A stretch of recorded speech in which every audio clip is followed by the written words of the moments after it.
Where do you think legislation is going to change in the next 5 to 10 years? With this legislation, I believe they're trying to push it through reasonably quickly. So that's, to me, a concern that, you know, we're going to have all these sort of property managers' offices on one legislation that they're having to learn quite quickly. To me, that there may be issues there with sort of the people coming into the industry and or having to adapt to this new legislation that they're not quite up to scratch with. I mean, we've got an office up in Brisbane, and I know that we've got different checklists and procedures for that office compared to the Sydney offices, so yeah, I would definitely agree that would make sense. As far as the difficulty in changing, there's always going to be changes. We just went through the big change in January with the new regulations for the tenancy laws and had to change quite a few things for that. So if there were big changes, then it would be manageable. But what concerns me, and I don't know if you were all in the industry like me 20 years ago, but there were many cases of issues with trust accounts and bonds.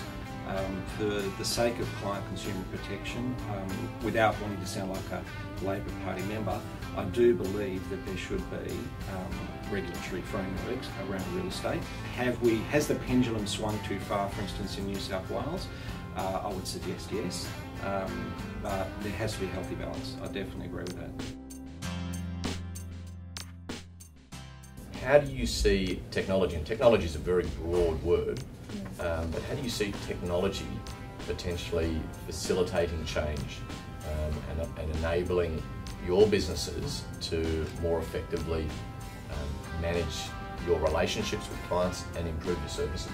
Technology, again, improving your processes and efficiencies, just the usage of iPads and iPhones, allowing the property managers to work off-site. So they're utilising the time out of the office in terms of responding back to clients quickly and efficiently. Like for a couple of my landlords that I was dealing with, I was talking to them on Skype and they were familiar with the previous property manager, but they've never seen or met me. So for them to be able to see me and talk to them in person was a big thing for them. You know, we're able to reach sort of tenants worldwide these days by having an ad on the internet.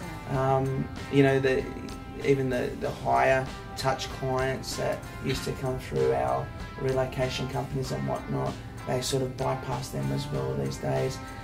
So that in itself has been a major shift. These days we're at the stage where you have videos, and almost every property that we manage now has professional photos. So that's been a big shift for us. Particularly now with web portals and where they're going. I know I heard Ben White, I think, was talking about the future with web portals, and he was talking about the clients will want more interactivity with their, like banking, etc., etc. I think we're going to have more of a global approach, and I love the Skype. That's, for instance, will be a great benefit for you in that environment, dealing with clients from overseas. We're going to have web portals, and we're going to have really interactive, powerful web portals, because that's how they're going to want to deal with us. A lot more people are choosing to live alone.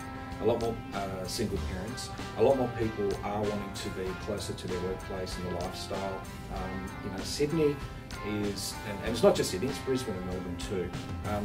The rules are changing in terms of the marketplace. They really are. And I think even looking at it, if I was going to give any advice to someone today, I said, what would you buy as an investment property? I'd say buy an apartment and buy it near the city or a railway, or a beach, a lifestyle area.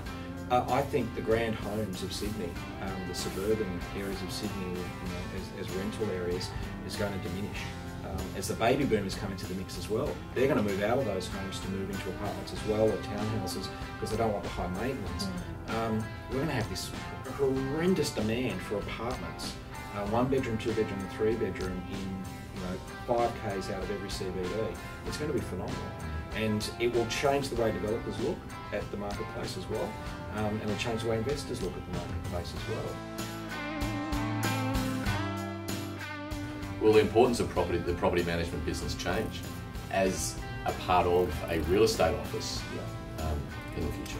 I think it's just critical, and regardless of whether the market's good or bad, if you've got that income every month coming in, a smart business owner would sort of turn that down, like to me, and at the end of the day, it's the anything saleable. We have at the end of the day when we go to sell, a business. So why wouldn't you nurture that?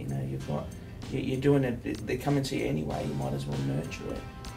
I just think it's just you allow money to walk out the door if you're not doing that and doing it properly.